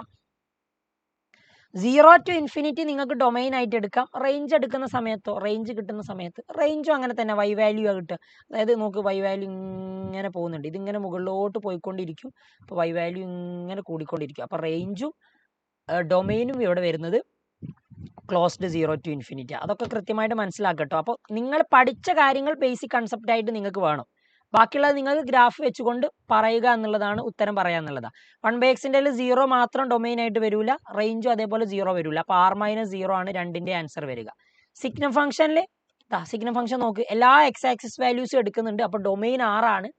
ആൻഡ് ഇതിൻ്റെ റേഞ്ച് വരുന്നത് 1 സെറ്റ് 1 -1 ആൻഡ് 0 കൂടി വരും. -1 0 1 ശ്രദ്ധിച്ചാൽ മതി കേട്ടോ. ഇവിടെ 0 ഇല്ല, പക്ഷെ 0 കൂടി റേഞ്ച് വരും എന്ന് നിങ്ങൾ മനസ്സിലാക്കണം. Greatest integer function floor function എന്ന് പറയും, സ്റ്റെപ്പ് ഫംഗ്ഷൻ എന്ന് പറയും. ഡൊമൈൻ എല്ലാ റിയൽ നമ്പറും വരുന്നുണ്ട്. പക്ഷെ റേഞ്ച് നോക്ക് നിങ്ങൾ. ഇതൊരു ഇൻറ്റിജർ 0, ഇത് അടുത്ത ഇൻറ്റിജർ 1 2 3. ഇതിൻ്റെ ഇടയിലുള്ള ഏതെങ്കിലും വാല്യൂ വൈ ആക്സിൽ കിട്ടുന്നുണ്ടോ? ഇല്ല. ഇതിൻ്റെ ഇടയിലുള്ളതോ ഇല്ല. ഇതിൻ്റെ ഇടയിലുള്ളതോ ഇല്ല. അതായത് ഇൻറ്റിജേഴ്സ് മാത്രമേ നിങ്ങൾക്ക് എന്തായിട്ട് വരുന്നുള്ളൂ? റേഞ്ച് ആയിട്ട് വരുന്നുള്ളൂ. അപ്പോൾ ഡൊമൈൻ എല്ലാ റിയൽ നമ്പറും ഉണ്ട്, റേഞ്ച് ഇൻറ്റിജറും ആണ്. അപ്പോൾ അത് മനസ്സിലാക്കി വെക്കുക. ക്ലിയർ ആണ്? അപ്പോൾ ഇത്രയും കാര്യങ്ങളാണ് ബേസിക്കലി നിങ്ങൾക്ക് എവിടെ പഠിക്കാനുള്ളത്? ഈ ഫംഗ്ഷൻസിൻ്റെ ഒരു ഐഡിയ എന്നുള്ള നിലക്ക് പഠിക്കാനുള്ളത്. ഓക്കെ, ഇനി നമ്മുടെ അടുത്ത ആക്ടിവിറ്റി എന്താ നോക്കാം. ഇതിലൊരു സീലിംഗ് ഫംഗ്ഷനും കാണിച്ചു തരാനുണ്ട്. സീലിംഗ് ഫംഗ്ഷനുമാണ് നമുക്ക് ഈ ഇൻപുട്ട് കൊടുത്തിട്ട് സീലിംഗ് ഫംഗ്ഷനും കിട്ടും. ഡൊമൈൻ റേഞ്ച് നിങ്ങൾക്ക് അത് നോക്കി എഴുതാവുന്നതേ ഉള്ളൂ, ബുദ്ധിമുട്ടില്ല. ഇനി അടുത്ത് നോക്കും. Activity 0.4 procedure create an integer slider n. Integer slider ആണ് ക്രിയേറ്റ് ചെയ്യാൻ പറഞ്ഞത്. അപ്പോൾ നോക്കാം നമുക്ക്. നമ്മൾ ഇതൊക്കെ ഒഴിവാക്കുന്നുണ്ട്. ഇതൊക്കെ ഒഴിവാക്കാം നമുക്ക്. എന്നിട്ട് നമുക്ക് എന്ത് ചെയ്യാം? പുതിയൊരു വിൻഡോ ഓപ്പൺ ചെയ്യാം. ഓക്കെ, ഇത് ഞാൻ ക്ലോസ് ചെയ്തിട്ടുണ്ട് കേട്ടോ. അത് സേവ് ചെയ്യൊന്നും വേണ്ടല്ലോ. ഞാൻ സേവ് ചെയ്യുന്നില്ല, പുതിയൊന്ന് ഓപ്പൺ ചെയ്തു. സേവ് ചെയ്യണം കേട്ടോ. റെഡിക്ക് കൺട്രോൾ ചെയ്യാൻ അടിച്ചു, സെൻറ്ററിലേക്ക് കൊണ്ടുവന്നു. നമ്മളോട് പറഞ്ഞത് കൺട്രോൾ ചെയ്യാൻ അടിച്ചിട്ട് സെൻറ്ററിലേക്ക് വരുന്നില്ലല്ലോ. ഇതിനൊരു ലാഗ് ഉള്ളത് കൊണ്ടാണ്. സെൻറ്ററിലേക്ക് കറക്റ്റ് വരും കേട്ടോ. നിങ്ങൾ കൺട്രോൾ ചെയ്യാൻ അടിച്ചു നോക്കിയിട്ട് കറക്റ്റ് സെൻറ്ററിൽ കിട്ടും. Okay, what ever it is. അപ്പോൾ സ്ലൈഡർ യൂസ് ചെയ്തുകൊണ്ട് ഇൻറ്റിജർ സ്ലൈഡറാണ് യൂസ് ചെയ്യാൻ പറഞ്ഞത്. അപ്പോൾ ഇൻറ്റിജർ ഞാൻ കൊടുത്തു n. ഇൻറ്റിജർ നടിക്കുമ്പോൾ തന്നെ നിങ്ങൾക്ക് അവിടെ n നയിക്കും കിട്ടുക. അപ്പോൾ ഇൻറ്റിജർ സ്ലൈഡർ ക്രിയേറ്റ് ചെയ്തു. മിനിമം എത്ര കൊടുക്കേണ്ടത്? ഇൻറ്റിജറാണ്. അപ്പോൾ ഇൻറ്റിജർ മിനിമം ഞാനൊരു കൊടുക്കുന്നത്, ഇവിടെ നമ്മളോട് ഹിൻ്റ് ഒന്നും പറഞ്ഞിട്ടില്ലല്ലോ എത്ര കൊടുക്കണം എന്നുള്ളത്. ഇല്ല, എത്ര എന്നൊന്നും പറഞ്ഞിട്ടില്ല. അപ്പോൾ ഞാനൊരു -5 to എന്ന് പറഞ്ഞാൽ കൊടുക്കാം. -5 to 5 കൊടുക്കുന്നതായിരിക്കും നല്ലത്, നേരത്തെ കൊടുത്തതുപോലെ തന്നെ. അപ്പോൾ ഒരു -5 to മാക്സിമം വാല്യൂ 30 തന്നെ നിൽക്കട്ടെ അല്ലേ, ഇൻക്രിമെൻറ്റ് 1 കൊടുക്കാം, ആയിക്കോട്ടെ. അപ്പോൾ സ്ലൈഡർ ക്രിയേറ്റ് ചെയ്തു, കൺട്രോൾ ചെയ്യാൻ അടിച്ചു, സെൻറ്ററിലേക്ക് വന്നു, റെഡി. ഇനി അടുത്ത നമുക്ക് വേണ്ടത് നമ്മളോട് പറഞ്ഞ കാര്യം എന്താണ് എന്നുള്ളത് കൃത്യമായിട്ട് ചെക്ക് ചെയ്യാം. Draw the graph f of x equal to x raise to n. Input f of x equal to x raise to n എന്ന് കൊടുത്താൽ മതി. എന്നിട്ട് എക്സ് റൈസ് ടു എൻ എന്ന് പറയുന്ന ഗ്രാഫ് വരയ്ക്കുക. എന്നിട്ട് അടുത്ത നോക്കേ, find the domain and range for different values of n. എന്നിൻ്റെ ഡിഫറെൻറ്റ് വാല്യൂസിന് ആ ഫംഗ്ഷൻ്റെ ഡൊമെയിനും റേഞ്ചും കണ്ടെത്തുക എന്നുള്ളതാണ്. അപ്പോൾ നമ്മൾ ജിയോജിബ്ര യൂസ് ചെയ്തുകൊണ്ട് f of x equal to x raise to n അല്ലേ, നിങ്ങൾ ഇവിടെ എന്ത് കൊടുത്താൽ മതി, f of x equal to എന്ന് പറഞ്ഞ് കൊടുക്കണം എന്ന് നിർബന്ധമൊന്നുമില്ല. വേണമെങ്കിൽ നിങ്ങൾ കൊടുക്കാം, അല്ലെങ്കിൽ നിങ്ങൾ ഇൻപുട്ട് ബോക്സിൽ എക്സിൻ്റെ ഗ്രാഫായി. എന്നിട്ട് ഇവിടെ നോക്കിക്കേ, നമ്മൾ ഷിഫ്റ്റ് 6 അടിച്ചിട്ട് പവർ എന്നു, പിന്നെ സ്മോൾ ലെറ്റർ എന്നും കൊടുത്തു. ഇപ്പോൾ എക്സ് റൈസ് ടു എന്നിൻ്റെ ഗ്രാഫായി. ഒരു എൻ്റർ കൊടുത്താൽ ഇവിടെ f of x equal to, ഇവിടെ എക്സ് എന്നാണ് വന്നത്. എന്തുകൊണ്ടാണ്? കാരണം ഇവിടെ N1 ആണ്. ഈ N1 ഉള്ളത് ഞാൻ നേരെ സ്ലൈഡറിൽ ക്ലിക്ക് ചെയ്തിട്ട് ആ N1 ഉള്ളത് സെലക്ട് ചെയ്തില്ല, സെലക്ട് ചെയ്യട്ടോ, സോറി, അതിപ്പോൾ എങ്ങനെ വെക്കാലും സ്ലൈഡറിലേ വരും. അപ്പോൾ നമുക്ക് സെലക്ട് ചെയ്താൽ മതി. അപ്പോൾ സെലക്ഷൻ ടൂൾ പോയി എടുക്കണം. ഓക്കെ, അപ്പോൾ n = 2 ആകുമ്പോൾ ഗ്രാഫ് നോക്കും. അപ്പോൾ എക്സ് സ്ക്വയറിൻ്റെ ഗ്രാഫായി. n = 3 ആകുമ്പോൾ എക്സ് ക്യൂബിൻ്റെ ഗ്രാഫാണ്. കാരണം നമ്മൾ എക്സ് റൈസ് ടു എന്നിൻ്റെ ഗ്രാഫാണ് നമ്മൾ ഇൻപുട്ടായി കൊടുത്തത്. 4 ആകുമ്പോൾ, 5 ആകുമ്പോൾ, 6 ആകുമ്പോൾ, 7 ആകുമ്പോൾ, 8 ആകുമ്പോൾ, 9 ആകുമ്പോൾ, 10 ആകുമ്പോൾ, 12 ആകുമ്പോൾ, നോക്ക്. ഇനിയിപ്പോൾ ലെഫ്റ്റിലോട്ടാണെങ്കിൽ ഇതാ നോക്ക്, -4 ആകുമ്പോൾ, -3 ആകുമ്പോൾ, -2 ആകുമ്പോൾ, -1 ആകുമ്പോൾ, എക്സ് റൈസ് ടു -1 എന്ന് പറഞ്ഞാൽ എന്താ, 1/x റൈസ് ടു 1. അതായത് 1/xന്റെ ഗ്രാഫ് അതിങ്ങനെ അല്ലായിരുന്നു. ഇനിയിപ്പോൾ എക്സ് സ്ക്വയറിന്റെ ഗ്രാഫ് നമുക്കറിയാം. എക്സ് റൈസ് ടു -2 ആണെങ്കിൽ 1/x² ആ ഗ്രാഫ് ഇങ്ങനെ വരിക. ഇത് 1/x³ ആയിരിക്കും. അപ്പോൾ ഇങ്ങനെ പോകും. ഓക്കെ, ചോദ്യത്തിൽ ഇനി നിങ്ങളോട് പറഞ്ഞ കാര്യം നോക്ക്, what happens to the graph. ഇതൊക്കെ വെച്ച് ഡൊമൈനും റേഞ്ചും നിങ്ങൾക്ക് എഴുതാൻ പറ്റണേ. ഡൊമൈൻ എങ്ങനെയാ, റേഞ്ച് എങ്ങനെയാണെന്നുള്ളത് നിങ്ങൾക്ക് ഗ്രാഫ് നോക്കിയിട്ട് പറയാൻ പറ്റണം. ഞാൻ ഏതോ ഒന്നിൻ്റെ വേണേൽ പറഞ്ഞുതരാം. -1ൻ്റെയും 1ൻ്റെയും ഇടയിൽ n ലാർജർ ആകുമ്പോൾ ഈ എക്സ് റൈസ് ടു എന്നിൻ്റെ ഗ്രാഫുകൾക്കൊക്കെ എന്ത് സംഭവിക്കും എന്നാണ് ക്വസ്റ്റ്യൻ. അപ്പോൾ അതുകൂടി നമുക്ക് ഈ ഒരു ലാബിൽ അവസാനത്തെ ആക്ടിവിറ്റി ആയിട്ട് ചെയ്യാം. അപ്പോൾ ഞാൻ ചെയ്യുന്നത് കൃത്യമായിട്ട് ശ്രദ്ധിച്ചോ. n കൂടുന്നതിനനുസരിച്ച് -1ൻ്റെയും 1ൻ്റെയും ഇടയിൽ എന്ത് സംഭവിക്കുന്നു എന്നുള്ളതാണ് ഇവിടുത്തെ പ്രശ്നം. ഓക്കെ, ഞാനിതൊന്നുകൂടി ഒന്ന് സൂം ചെയ്യുന്നുണ്ട്. ഓക്കെ, സൂം ചെയ്തു. Okay, ready. ഇതൊന്നും പ്രശ്നമല്ല. അപ്പോൾ ഗ്രാഫ് വരച്ചു. ഡൊമൈൻ റേഞ്ച് ഞാൻ പറഞ്ഞല്ലോ, ഒന്നുകൂടി പറഞ്ഞുതരാമെന്ന് പറഞ്ഞല്ലേ. അപ്പോൾ നോക്ക്, നോക്ക്, എക്സാമ്പിളായിട്ട് n1 ആകുമ്പോൾ എല്ലാ റിയൽ നമ്പേഴ്സും ഡൊമൈനും റേഞ്ചുമായിട്ട് വരുന്നുണ്ട്. 2 ആകുമ്പോൾ ഡൊമൈൻ 6 ആണ്, പക്ഷേ റേഞ്ച് 0 to infinity ആണ്. 3 ആകുമ്പോൾ ഡൊമൈൻ 6 ആണ്, റേഞ്ചും 6 ആണ്. 4 ആകുമ്പോൾ ഡൊമൈൻ 6 ആണ്, range close to 0 to infinity ആണ്. 5 ആകുമ്പോൾ ഡൊമൈൻ 6, റേഞ്ച് 6. 6 ആകുമ്പോൾ domain 6, range close to 0 to infinity. അപ്പോൾ നിങ്ങൾക്ക് ഏകദേശം ഒരു ഐഡിയ മനസ്സിലായിട്ടുണ്ടാവും. X raise to 2, x raise to 4, x raise to 6 ഇതിനൊക്കെ ഡൊമൈൻ 6ഉം range close to 0 to infinity ആണ്. എക്സിൻ്റെ പവർ ലോഡ് നമ്പർ വരുന്നതിനൊക്കെ ഡൊമൈനും റേഞ്ചും 6 തന്നെയാണ്. അപ്പോൾ അത് നിങ്ങൾക്ക് ഗ്രാഫ് നോക്കിയിട്ട് ആ വ്യത്യാസം മനസ്സിലാക്കാൻ പറ്റണം. ഓക്കെ, ഇനി നിങ്ങൾ നോക്ക്, എന്നിൻ്റെ വാല്യൂ ലാർജർ ആകുന്നതിനനുസരിച്ച് -1ൻ്റെയും 1ൻ്റെയും ഇടയിൽ എന്ത് സംഭവിക്കുന്നു എന്നുള്ളതാണ് ചോദ്യം. അപ്പോൾ എന്നിൻ്റെ വാല്യൂ -5 എന്ന് പോകുന്ന സമയത്ത് -1ൻ്റെയും 1ൻ്റെയും ഇടയിലേക്ക് -1ൻ്റെ ഇങ്ങനെ വാല്യൂ അടുത്ത് വരുന്നുണ്ട്. പക്ഷേ -1ൽക്കും 1ൽക്കൊന്നും -1 കഴിഞ്ഞത് 0.5ലേക്കൊക്കെ വാല്യൂ പോകുന്നുണ്ട്, അടുത്തുകൊണ്ടിരിക്കുന്നുണ്ട്. കുറച്ചുകൂടി കഴിയുന്ന സമയത്ത് വീണ്ടും അടുത്ത് വരുന്നുണ്ട്. കുറച്ചുകൂടി കഴിയുന്ന സമയത്ത് വീണ്ടും അടുക്കുന്നത് കണ്ടോ നിങ്ങൾ. പിന്നെ ഇങ്ങനെ അടുത്ത് പോയി ഇങ്ങനെ അടുത്ത് പോയിട്ട് ഇത് 1/xൻ്റെ ഗ്രാഫാണ്. അപ്പോൾ ഏകദേശം 0ലൊന്നും എത്തുന്നില്ല. -1ൻ്റെയും 1ൻ്റെയും ഇടയിലുള്ള എല്ലാത്തിനും നേരെ ഇപ്പോൾ വാല്യൂ ഉണ്ട്, പക്ഷേ 0ക്ക് വാല്യൂ ഇല്ല. ഓക്കെ ആണ്. അപ്പോൾ അടുത്ത സ്റ്റെപ്പിൽ നോക്ക്, -1ൻ്റെയും 1ൻ്റെയും ഇടയിലുള്ള എല്ലാവർക്കും വാല്യൂ ഉണ്ട്. അത് എക്സിൻ്റെ ഗ്രാഫാണ്, എക്സ് റൈസ് ടു 0ൻ്റെ ഗ്രാഫ്. അതായത് f of x equal to 1 എന്ന് പറയുന്ന ഫംഗ്ഷനായിട്ട് മാറും അത്. അടുത്തെത്തുന്ന സമയത്ത് ഇതിനിടയിലുള്ള എല്ലാവർക്കും വാല്യൂ ഉണ്ട്. അടുത്തെത്തുന്ന സമയത്ത് ഇതിനിടയിലുള്ള എല്ലാവർക്കും വാല്യൂ ഉണ്ട്. പിന്നെ നമ്മൾ ഇങ്ങനെ വരയ്ക്കുന്ന സമയത്ത് നമുക്കൊരു കാര്യം മനസ്സിലായി, ഇപ്പം ഇങ്ങനെ തന്നെ ഗ്രാഫ് പോകുന്നത്. പക്ഷേ നമ്മൾ ഈ പോയിന്റുകൾ നമ്മൾ എക്സിൽ -1 മുതൽ 1 വരെ എടുക്കുന്ന സമയത്ത് ഈ ഫംഗ്ഷൻ്റെ വാല്യൂസ് നോക്ക്. നിങ്ങൾ ഇത് സൂം ഇൻ ചെയ്ത് നോക്കിയാൽ നിങ്ങൾക്ക് മനസ്സിലാവും. എക്സിൻ്റെ വാല്യൂസ് ഞാൻ ഇങ്ങനെ സൂം ഇൻ ചെയ്യുന്ന സമയത്ത് നോക്ക്, -1ന്റെയും 1ന്റെ ഇടയിലേക്ക് ഗ്രാഫ് ഇങ്ങനെ -1ഉം 1ഉം ആയിട്ട് ഇങ്ങനെ ചുരുങ്ങി വരുന്നുണ്ട്. അതായത് -1ന്റെയും 1ന്റെ ഇടയിലുള്ള വാല്യൂ എടുക്കുന്ന സമയത്ത് ഈ ഫംഗ്ഷന്റെ വാല്യൂ 0 0 0 എന്ന് പറഞ്ഞ് ഇങ്ങനെ അങ്ങ് ചുരുങ്ങി വരുന്നുണ്ട്. അപ്പോൾ അതാണ് ഇവരും ചോദിച്ചത്. -1ന്റെയും 1ന്റെ ഇടയിലുള്ള വാല്യൂസ് എടുക്കുന്ന സമയത്ത് ഈ ഗ്രാഫിൽ ഇതിനെന്താ സംഭവിക്കുക എന്നുള്ളത്. അതിങ്ങനെ ചെറുതായിട്ട് വരുന്നു എന്നുള്ളതേ ഉള്ളൂ. സിമ്പിൾ കാര്യം. അപ്പോൾ ഇത്രയും സംഭവങ്ങളാണ് നിങ്ങൾക്ക് ഈ ഒരു ലാബിൽ പഠിക്കാനുള്ളത്, ലാബ് 0ൽ. അപ്പോൾ നമ്മൾ എന്തൊക്കെയാണ് പഠിച്ചത്? നമ്മൾ പഠിച്ച കാര്യങ്ങൾ ഞാനിത് ഒന്നുകൂടിയും ഈ മാനുവൽ വെച്ചിട്ട് പറഞ്ഞുതരാം. ആദ്യം നമ്മൾ സ്ലൈഡർ ക്രിയേറ്റ് ചെയ്യുന്ന മെത്തേഡ് എങ്ങനെയാണെന്നുള്ളത് പഠിച്ചു. സ്ലൈഡർ യൂസ് ചെയ്തുകൊണ്ട് ഇൻക്രിമെന്റ് എങ്ങനെയാണ് കൊടുക്കേണ്ടതെന്ന് പഠിച്ചു. എന്നിട്ട് പോയിന്റ് എങ്ങനെയാണ് ഈ കൊടുക്കേണ്ടത്, അതിനുള്ള ഇൻപുട്ട് എന്താണെന്നുള്ളത് പഠിച്ചു. പിന്നെ നമ്മൾ ആനിമേഷൻ ചെയ്യാൻ പഠിച്ചു. അതേപോലെ തന്നെ ഒരു പോയിന്റ് വെച്ചിട്ട് നമ്മൾ അതിന് ട്രേസ് ഓൺ കൊടുത്താൽ നമുക്ക് അതിൻ്റെ പാത്ത് കിട്ടും. ആ പാത്ത് വെച്ചിട്ട് അതിനെ ആനിമേറ്റ് ചെയ്ത് കൊണ്ട് പഠിച്ചു. പിന്നെ ഈ ഇൻപുട്ട് ബോക്സ് എൻ്റർ ചെയ്തുകൊണ്ട് നമ്മൾ ആദ്യം കൊടുത്ത പോയിന്റിനെ മാറ്റി a² എന്നുള്ളത് നമ്മൾ ഇൻപുട്ട് ബോക്സ് യൂസ് ചെയ്തുകൊണ്ട് a³ ആക്കി മാറ്റി. അപ്പോൾ എന്നിട്ട് അതിൻ്റെ ഒക്കെ മൂവ്മെൻറ്റ് നമ്മൾ ഒബ്സർവ് ചെയ്തു. നമ്മൾ ഇത്രയും ഫങ്ഷൻസ് വരയ്ക്കാൻ പഠിച്ചു. അതിൻ്റെ ഇൻപുട്ട് എങ്ങനെ കൊടുക്കുന്നത് നമ്മൾ ജസ്റ്റ് ഒന്ന് ടൈപ്പ് ചെയ്ത് സ്റ്റാർട്ടിങ് കൊടുത്താൽ തന്നെ ബാക്കി അവർ തന്നോളൂ. അത് നിങ്ങൾ വെച്ചിട്ട് ബാക്കി ചെയ്താൽ മതി.